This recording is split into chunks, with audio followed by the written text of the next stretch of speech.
Hi all അസ്സലാമു അലൈക്കും. ഇന്നത്തെ നമ്മുടെ വീഡിയോ ഞാൻ ഈ ഒരു വർക്ക് ഓൺലൈനായിട്ട് എടുത്ത ടൈമിൽ ഞാൻ എന്തൊക്കെ കാര്യങ്ങൾ ശ്രദ്ധിച്ചിട്ടുണ്ടായിരുന്നു എന്നും എങ്ങനെയാണ് ഈ ഒരു വർക്ക് എടുത്തിട്ടുള്ളത്, അതുപോലെ തന്നെ എനിക്ക് എൻ്റെ ഭാഗത്തു നിന്ന് വന്ന മിസ്റ്റേക്കും കാര്യങ്ങളൊക്കെ ഉൾപ്പെടുത്തിയിട്ട് ഞാനൊരു വീഡിയോ ചെയ്യാണ് കേട്ടോ. അപ്പോൾ നിങ്ങൾക്ക് താല്പര്യം ഉണ്ടെങ്കിൽ ഇതുപോലത്തെ ഓൺലൈനായിട്ട് വർക്ക് എടുക്കാൻ താല്പര്യമുള്ളവരാണെന്നുണ്ടെങ്കിൽ ഈ വീഡിയോ ഫുള്ളായിട്ട് കാണുക. അപ്പോൾ ഞാൻ ബാക്കി കാര്യങ്ങൾ എന്തൊക്കെ കാര്യങ്ങളാണ് ഇതിൽ നമ്മൾ ശ്രദ്ധിക്കേണ്ടത് എന്നുള്ളതൊക്കെ ഒന്ന് ഞാൻ പറഞ്ഞുതരാം കേട്ടോ.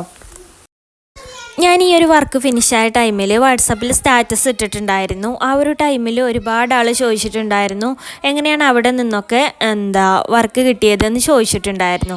അവിടെ നിന്ന് ചോദിക്കാൻ കാരണം ഞാനിവിടെ മലപ്പുറത്താണ്, വർക്ക് കിട്ടിയിട്ടുണ്ടായിരുന്നത് കൊല്ലത്ത് നിന്നാണ്. അപ്പോൾ എങ്ങനെയാണ് അവിടെ നിന്നൊക്കെ വർക്ക് കിട്ടിയതെന്ന് ചോദിച്ചിട്ടുണ്ടായിരുന്നു.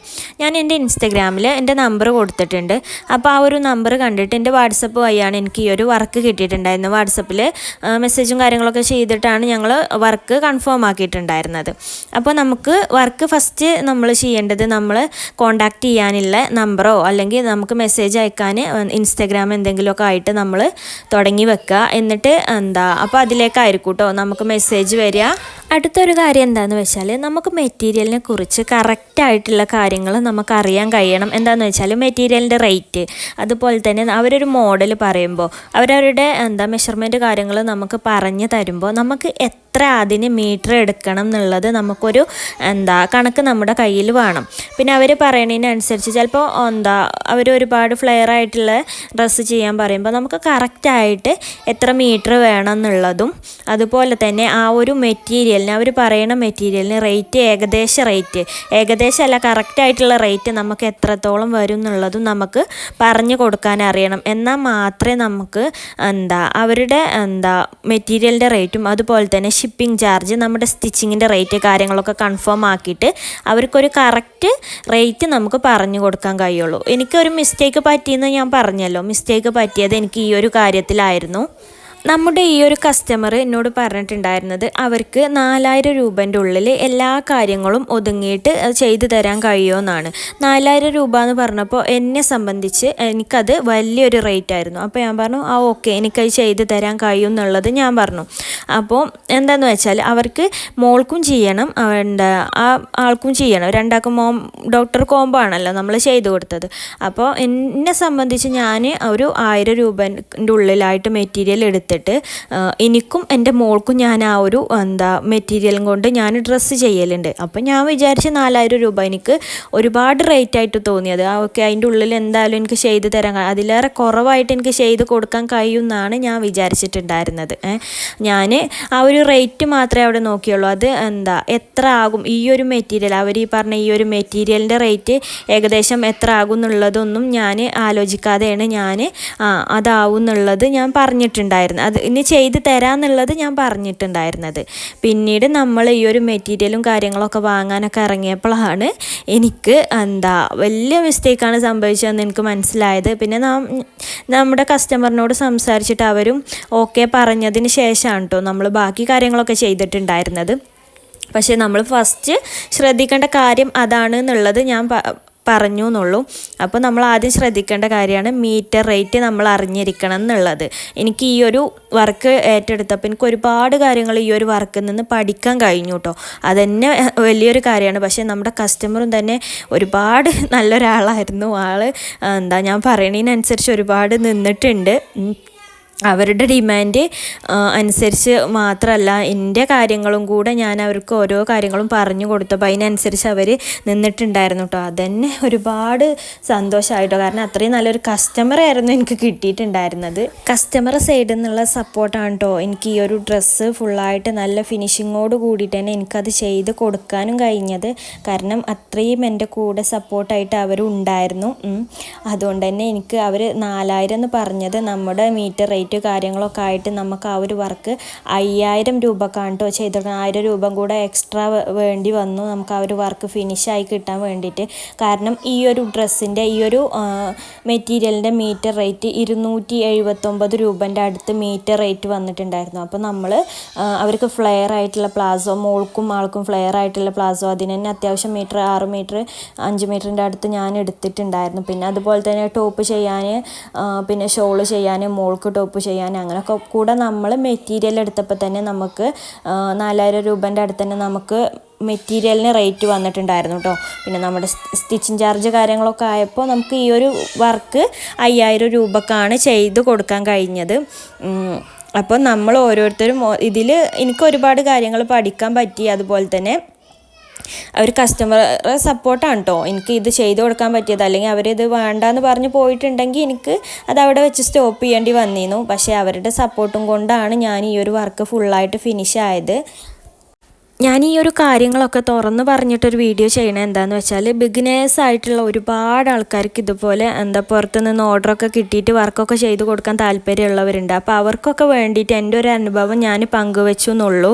ചിലപ്പോൾ ഈ ഒരു വീഡിയോ കൊണ്ട് എനിക്ക് അവർക്കൊന്നും അറിയില്ല എന്ന് വിചാരിച്ചിട്ട് എനിക്ക് ചിലപ്പോൾ ഇനി കസ്റ്റമർ കുറയാം. അതെന്താ എങ്ങനെയാണെന്നുള്ളത് നമുക്കറിയില്ല. പക്ഷേ ഞാൻ ഈ പുതുതായിട്ട് തുടങ്ങുന്നവർക്ക് ഓരോരോ കാര്യങ്ങൾ അറിഞ്ഞിരിക്കണം എന്നുള്ളതും കൂടെയാണ് ഈ ഒരു വീഡിയോയിൽ ഉൾപ്പെടുത്തുന്നത്.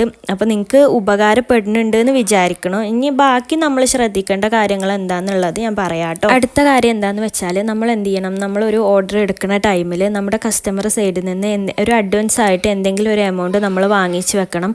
അത് നമുക്ക് ചിലപ്പോൾ നമ്മൾ മെറ്റീരിയലൊക്കെ വാങ്ങിച്ചതിന് ശേഷം നമുക്ക് നമ്മുടെ കസ്റ്റമർ അവർക്ക് ഈ ഒരു വർക്ക് വേണ്ടാന്ന് എന്നുണ്ടെങ്കിൽ നമുക്ക് ഈ ഒരു മെറ്റീരിയലിൻ്റെ ചാർജെങ്കിൽ നമുക്ക് മുതലാകാൻ വേണ്ടിയിട്ടൊക്കെ കേട്ടോ. രണ്ട് പേർക്കും തമ്മിലില്ല അങ്ങോട്ടും ഇങ്ങോട്ടുള്ള ഒരു വിശ്വാസമാണ് നമ്മൾ ഈ ഒരു അഡ്വാൻസ് പേയ്മെൻറ്റ് വാങ്ങിക്കണത്. അപ്പോൾ അത് ശ്രദ്ധിക്കുക. അതുപോലെ തന്നെ നമ്മൾ എന്ത് ചെയ്യണം, അവർക്ക് ഏത് ഡേറ്റിന് ആ ഒരു പ്രൊഡക്റ്റ് എത്തണം എന്നുള്ളത് നമ്മൾ കറക്റ്റായിട്ട് ചോദിച്ചിട്ട് മനസ്സിലാക്കണം കേട്ടോ. കാരണം ഇപ്പോൾ നമ്മളൊരു 1-ാം തീയതി നമ്മൾ വർക്ക് ഏറ്റെടുത്തു, അവർക്ക് 10-ാം തീയതി തന്നെ കിട്ടണമെന്ന് പറഞ്ഞിട്ടുണ്ടെന്നുണ്ടെങ്കിൽ നമുക്ക് എന്ത് ചെയ്യണം, മെറ്റീരിയലിൻ്റെ പർച്ചേസിങ് അതുപോലെ തന്നെ സ്റ്റിച്ചിങ് കാര്യങ്ങളൊക്കെ ആയിട്ട് പിന്നെ അതുപോലെ തന്നെ നമ്മൾ കൊറിയർ ടൈം അറിഞ്ഞിരിക്കണം കേട്ടോ. കൊറിയർ ടൈം എന്ന് പറഞ്ഞാൽ ചിലപ്പോൾ TTDC വഴിയാണെങ്കിൽ 3-4 ഡേയ്സിൻ്റെ ഉള്ളിൽ കിട്ടും, ചിലപ്പോൾ 7 ഡേയ്സിൻ്റെ ഉള്ളിലാണ് അധികം കിട്ടുക. അപ്പോൾ നമ്മളിതൊക്കെ കഴിഞ്ഞിട്ട് നമ്മൾ ഈ ഒരു സ്റ്റിച്ചിങ്ങും കഴിഞ്ഞതിന് ശേഷം കൊറിയർ അയക്കാനുള്ള ടൈം ഉണ്ടോ എന്നുള്ളത് ഉറപ്പ് വരുത്തിയതിന് ശേഷം നമ്മൾ എന്ത് ചെയ്യുക, ഓരോ ഓർഡറും ഏറ്റെടുക്കാൻ നോക്കുക കേട്ടോ. അടുത്തതായിട്ട് നമ്മൾ എന്ത് ചെയ്യുക, സ്റ്റിച്ചിങ്ങും കാര്യങ്ങളും കഴിഞ്ഞതിന് ശേഷം നമ്മൾ നമ്മുടെ കസ്റ്റമർക്ക് ഫോട്ടോസ് വീഡിയോസൊക്കെ അയച്ചു കൊടുത്ത് അവർക്ക് ഇഷ്ടമായാൽ എന്ത് ചെയ്യുക, നമ്മൾ കൊറിയറായിട്ട് അയക്കുക കേട്ടോ.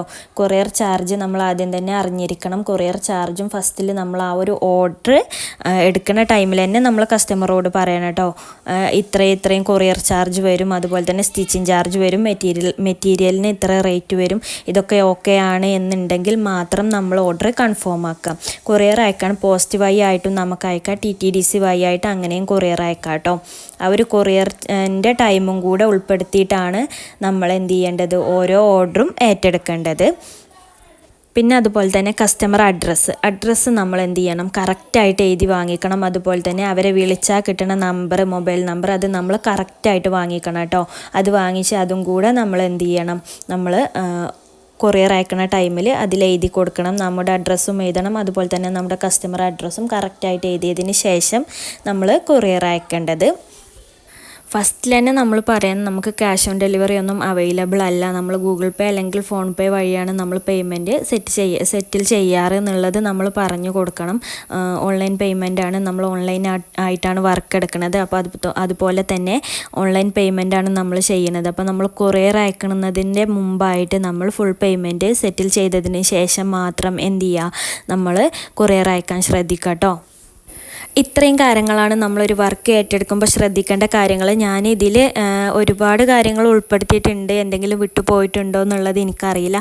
ഞാൻ ഈ ഒരു പറഞ്ഞ കാര്യങ്ങളിൽ എന്തെങ്കിലും നിങ്ങൾക്ക് സംശയം ഉണ്ടെന്നുണ്ടെങ്കിൽ നിങ്ങൾക്ക് കമൻ്റായിട്ട് ചോദിക്കാം കേട്ടോ. ഞാൻ എന്തായാലും റീപ്ലൈ ചെയ്യുന്നതാണ്.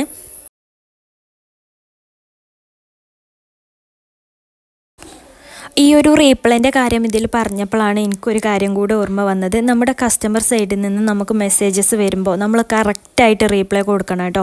നമ്മൾ കറക്റ്റായിട്ട് റീപ്ലൈ കൊടുക്കുമ്പോൾ മാത്രമാണ് നമുക്ക് വർക്കുകൾ കൂടുതലായിട്ട് കിട്ടുക. പിന്നെ വർക്കിന് മാത്രമല്ല, ഈ ഒരു സ്റ്റിച്ചിങ്ങിൻ്റെ കാര്യങ്ങൾ ചോദിച്ചിട്ട് ആരെങ്കിലും എന്തെങ്കിലും ഡൗട്ട് ചോദിച്ചിട്ട് നമുക്ക് മെസ്സേജ് അയക്കുകയാണെന്നുണ്ടെങ്കിലും നമ്മൾ എന്ത് ചെയ്യുക, റീപ്ലൈ കൊടുക്കാൻ കഴിയണം കേട്ടോ. നമ്മുടെ മെസ്സേജസിൻ്റെ റീപ്ലൈ അനുസരിച്ചായിരിക്കും നമുക്ക് വർക്കും കാര്യങ്ങളൊക്കെ കിട്ടി തുടങ്ങാം കേട്ടോ. നമ്മൾ കസ്റ്റമറോട് ചെയ്യുന്ന സപ്പോർട്ടും കസ്റ്റമർ നമ്മളോട് ചെയ്യുന്ന സപ്പോർട്ടും തന്നെയാണ് നമുക്ക് ഈ ഒരു വർക്കുകൾ കൂടുതൽ കിട്ടാനുള്ള ഒരു ഫസ്റ്റ് കാര്യം എന്നുള്ളത് മെസ്സേജസിൻ്റെ റീപ്ലൈ തന്നെയാണ് കേട്ടോ. അത് ശ്രദ്ധിക്കുക. പിന്നെ അടുത്ത കാര്യം എന്താണെന്ന് വെച്ചാൽ നമ്മുടെ കസ്റ്റമർ സൈഡിൽ നിന്ന് നമ്മൾ ഡ്രസ്സ് സ്റ്റിച്ച് ചെയ്ത് കൊടുത്ത ഫോട്ടോസ് വീഡിയോസൊക്കെ നമ്മൾക്ക് കിട്ടുമ്പോൾ നമ്മൾ എന്ത് ചെയ്യുക, നമ്മുടെ പേജിലും കൂടെ ഒന്ന് ആഡ് ചെയ്യാൻ ശ്രദ്ധിക്കുക. അതുപോലെ തന്നെ അതിൻ്റെ കസ്റ്റമർ പറഞ്ഞിട്ടുള്ള റിവ്യൂസ് കാര്യങ്ങൾ നമ്മൾ സ്റ്റിച്ച് ചെയ്ത് കൊടുത്തതിന് ശേഷം നമുക്ക് അവർ ഒരു റിവ്യൂ ആയിട്ട് മെസ്സേജസും കാര്യങ്ങളും വിടുമല്ലോ. ആ ഒരു റിവ്യൂവും നമ്മുടെ പേജിൽ ഉൾപ്പെടുത്താൻ നോക്കുക. മറ്റുള്ള ആളുകളുടെ റിവ്യൂ കാര്യങ്ങളൊക്കെ കണ്ടിട്ടാണ് നമുക്ക് പുതിയ കസ്റ്റമറെ ഉണ്ടാക്കാൻ കഴിയുക കേട്ടോ. അതും കൂടെ നമ്മളിതിൽ ശ്രദ്ധിക്കേണ്ട കാര്യമാണ്. അപ്പോൾ ഇത്രയൊക്കെയാണ് ഇന്നത്തെ വീഡിയോ. ഈ ഒരു വീഡിയോ എല്ലാവർക്കും ഇഷ്ടപ്പെട്ടിട്ടുണ്ടെന്ന് വിചാരിക്കണേ. എന്തെങ്കിലും സംശയം ഉണ്ടെങ്കിൽ നിങ്ങൾക്ക് കമൻറ്റായിട്ട് ചോദിക്കാം, ഞാൻ എന്തായാലും റീപ്ലൈ ചെയ്യുന്നതാണ്. അതുപോലെ തന്നെ ഈ ഒരു വർക്ക് ഇഷ്ടമായിട്ടുണ്ടെന്നുണ്ടെങ്കിൽ നിങ്ങൾക്ക് ഇതുപോലത്തെ വർക്കുകൾ തരാൻ താല്പര്യം ഉണ്ടെന്നുണ്ടെങ്കിൽ നിങ്ങൾക്ക് എന്ത് ചെയ്യുക, എനിക്ക് മെസ്സേജായിട്ട് അയക്കാം കേട്ടോ. ഈ ഒരു സെയിം നെയിമിൽ തന്നെയാണ് നമ്മുടെ ഇൻസ്റ്റാ പേജ് ഉള്ളത്. ആ ഒരു ഇൻസ്റ്റാ പേജിൽ മെസ്സേജ് അയക്കുക. അതിൽ തന്നെ എൻ്റെ നമ്പർ കൊടുത്തിട്ടുണ്ട്, നമ്പറിലേക്കും നിങ്ങൾക്ക് മെസ്സേജ് അയക്കാം കേട്ടോ. അപ്പോൾ എന്തെങ്കിലും സംശയം ഉണ്ടെങ്കിൽ കമൻറ്റായിട്ട് ചോദിക്കാൻ മടിക്കണ്ട, എന്തായാലും റീപ്ലൈ കിട്ടുന്നതാണ്. പിന്നെ അതുപോലെ തന്നെ ചാനലൊക്കെ ഒന്ന് സബ്സ്ക്രൈബ് ചെയ്യുക, സപ്പോർട്ട് ചെയ്യുക.